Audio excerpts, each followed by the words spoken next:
안녕하세요. 뉴질랜드 다이어리 라빠입니다. 오늘부터 여러 영상을 통해서 뉴질랜드의 복지 제도에 대해서 한번 알아볼까 해요. 오늘은 그 첫 번째 시간으로 뉴질랜드의 국민연금에 대해서 한번 알아보겠습니다. 뉴질랜드에서 국민연금을 받기 위해서는 가장 기본적으로 만 65세 이상이 되어야 합니다. 그리고 시민권 혹은 영주권 이상의 비자를 가지고 있어야 하고요. 그리고 만 20세가 넘어서 10년 이상, 그리고 만 50세가 넘어서 5년 이상을 뉴질랜드에서 거주해야 뉴질랜드 국민연금의 자격 요건이 만족됩니다. 다시 말해 뉴질랜드에서 국민연금을 받으려면 최소 만 55세 이전에 뉴질랜드로 이민을 와야 합니다. 영국 등 일부 국가는 뉴질랜드와 사회복지조약이 체결되어 있어서 10년을 채우지 않아도 국민연금의 자격 요건을 만족할 수 있지만 우리나라는 해당 사항이 없습니다. 특이한 점은 우리나라와 다르게 뉴질랜드 국민연금은 소득 기간 중에 얼마만큼의 소득을 올렸는지에 무관하게 국민연금을 지급받습니다. 그뿐만 아니라 근로를 전혀 하지 않았다고 해도 국민연금을 받을 수 있습니다. 다시 말해서 우리나라처럼 연금을 적립하고 적립된 연금을 지급받는 방식이 아니라 정부에서 복지 차원으로 지급하는 제도라고 할 수 있습니다. 자, 그럼 이제 수령액을 한번 알아볼까요? 수령액은 배우자의 여부나 기타 수입의 여부에 따라서 조금씩 달라집니다.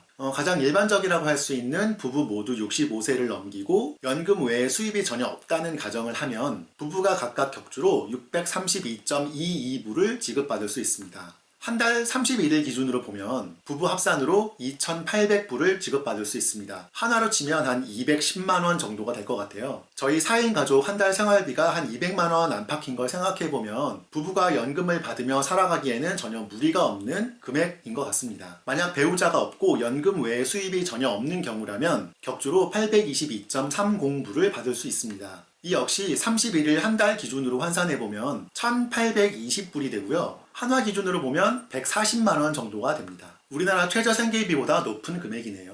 만약 국민연금 외에 수입이 있을 경우는 그만큼이 공제되는데요. 주당 100불까지는 국민연금에 영향을 전혀 미치지 않습니다. 그런데 주당 150불 이상을 버는 연금 수령자라면 100불을 초과하는 금액에 대해서는 70%의 금액이 연금에서 공제됩니다.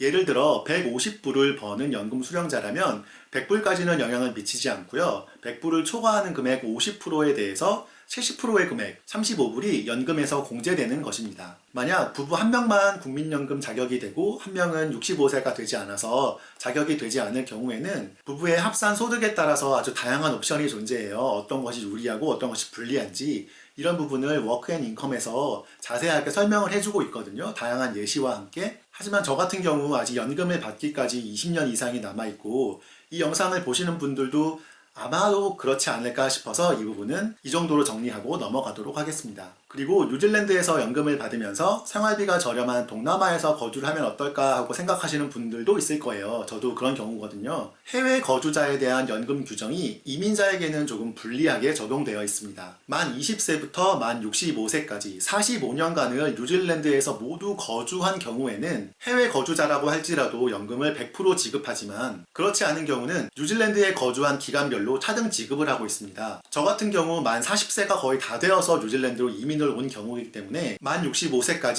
25년 정도가 남아있거든요. 이렇게 되면 제가 연금을 수령할 나이에 해외에 거주하게 되면 45분의 25, 즉 한 절반 정도의 연금을 수령할 수 있습니다. 이 해외 거주자에 대한 연금 규정은 국가별로 사회보장협약의 체결 여부에 따라서 굉장히 다양한 옵션이 존재해요. 그래서 이 부분을 더 자세히 알고 싶으신 분은 워크앤인컴의 인터내셔널 팀에 꼭 문의를 하셔야 할 것 같습니다. 이렇게 뉴질랜드 연금에 대해서 한번 살펴보았습니다. 뉴질랜드로의 이민을 고민하시는 분들께 도움이 되셨길 바랍니다. 다음 영상에서는 연봉에 따른 다양한 지원금과 그에 따른 실수령액을 한번 살펴보도록 하겠습니다. 아마 다음 영상을 보시면 뉴질랜드를 왜 복지국가라고 하는지 바로 아실 수 있을 거예요. 영상 끝까지 봐주셔서 감사합니다. 다음 영상에서 다시 뵙겠습니다.